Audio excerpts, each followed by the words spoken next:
Good morning and welcome back to Early Morning Chats. I'm your host, Lauren Early, ASID HQ's Director of Advocacy, and I'm delighted to be joined by another special guest today, Shamus McVicar. He serves on our National Advocacy Committee. He is also a member of ASID New York Metro's chapter. We've been so happy to have him join the National Advocacy Committee, and that's kind of why he's on today. I want him to walk us through sort of what his initial expectations and ideas about advocacy were and how those have changed over the last couple of years now that he's been involved with this work. Well, thank you for having me. Super excited to get to chat with you today. Yeah, so I have just surpassed my first full year with the National Advocacy Board, and it has been a whole year of lots of learning. Coming into it with a little bit of former knowledge of advocacy, it's, something that I've always been passionate about.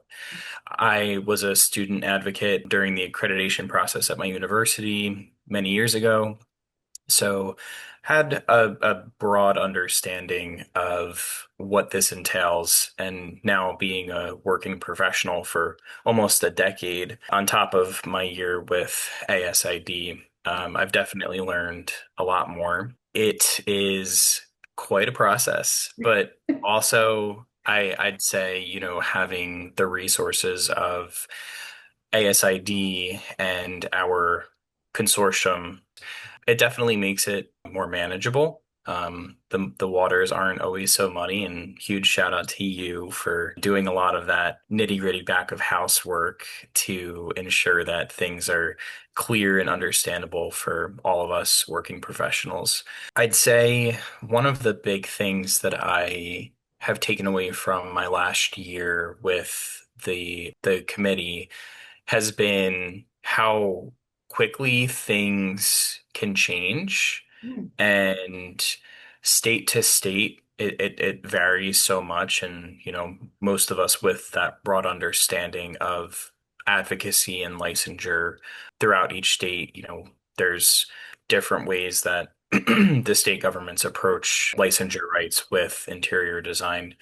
So it's been really interesting. You're kind of tunnel vision sometimes to your own region. And, Lauren and I we have calls with all of the different chapters. It's kind of like just a big, like, crowdsourced network sometimes. Because, like, we hear things that we didn't even know was going on. Yeah. It's funny you mentioned this idea that things can happen really quickly because one of the complaints I have heard over the years about advocacy is quite the opposite, that things move quite slowly, such as, the wheels of government turn slowly, as they say. But I think your perspective is a refreshing one because both are true. And we say this Right. constantly that advocacy is both a marathon and a sprint.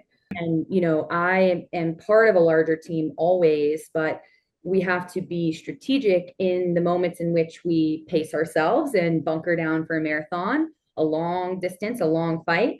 And we have to push ourselves when it is the sprint, and we've got to kind of get to that finish line quicker. So, as always, I Absolutely. feel like I'm learning these little nuggets of wisdom from you, who you are a bit newer to this and have been such a refreshing perspective, both in our National Advocacy Committee service and, as you noted, the Chapter Advocacy Chair Network, both of which are pivotal to my role, the work I'm doing on behalf of the association and the industry.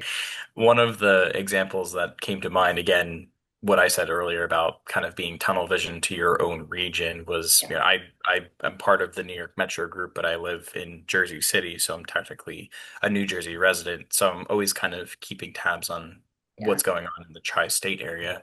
And there was recently a bill introduced in New Jersey that had interior design services grouped into the what they called the fun tax. Right. And that Luxury was taxes. being introduced. And I think that is one of those moments where it's like, okay, this can be a sprint, because it's like, reach out to your lawmakers, reach out to your, the legislation, and try and kill it, try and shut it down, and have that removed from this, because we're gonna, really try to explain what we do. And this service doesn't really make sense the way that this is being, grouped in with gambling and, go-kart facilities Yeah. and like it just doesn't make sense. Yeah. So, it's like if that made it through and it was on a lawmaker's desk and it was like a matter of someone just putting a signature on it and then we had to fight it beyond that, then that's where it's like, all right, everyone like pause, take a breather, drink a bottle of water. Now we're going on a Yeah, marathon. yeah, exactly. No, and that's the perfect way to capture it. And I was so proud of you and the many advocates across New Jersey who did help stop that bill and stop the inclusion of a new tax on interior design services, all based on, as you noted, completely misunderstanding the Yep. practice of interior design, right? We don't belong in this grouping of fun luxury services, the gambling and some of these other kind of known as a luxury activities.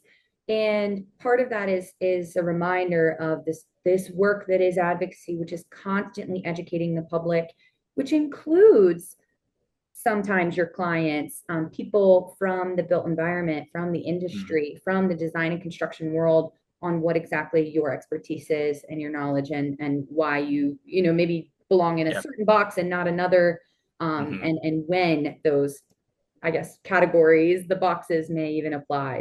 But thank you, of course, for being on with me this morning and hope to see you very soon. Thank you. Thank you.